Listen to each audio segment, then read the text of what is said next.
सत्याराजित चिंटूर सत्यवादी हृदय। गाँर नाम थिला माधवपुर। सेठारे जणे छोट छुआ थिला चिंटू। चिंटू बहुत सरल और सत्यवादी छुआ थिला। से सबुबेले सत्य कहूथिला और समस्तंकु साहाय्य करुथिला। गाँर सबु लोक ताकू भल पाउथिले। चिंटूर बापा थिले जणे गरीब चाषी।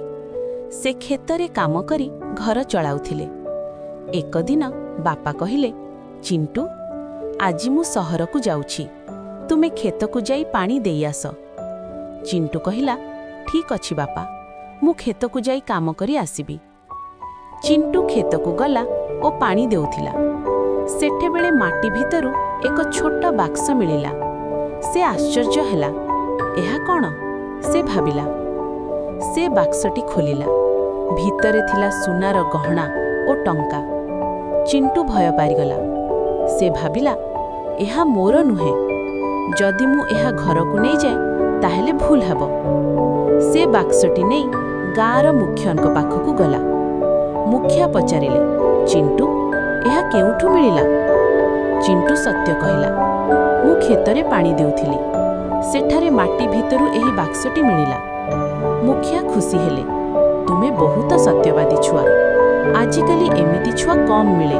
से कहिले। सेतेबेले गाँर जणे बुढ़ा लोक आसिले। से कहिले, मोर बाक्स हराई जाइथिला, एहा मोर।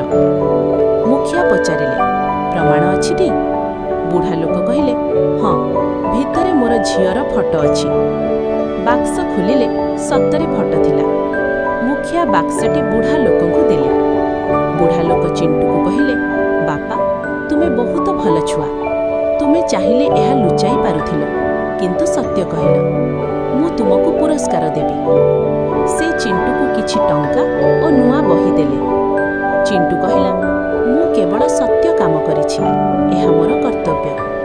मुखिया कहिले, चिंटू आम गाँर गर्व। सेही दिनरु गाँर सबु लोक चिंटू को आदर करिबाकु लागिले। चिंटू मध्य अधिक मेहनत करी पढ़िला और बड़ लोक हेला।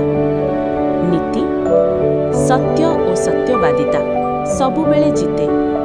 अन्यर जिनिस केबे नेबा उचित नुहे।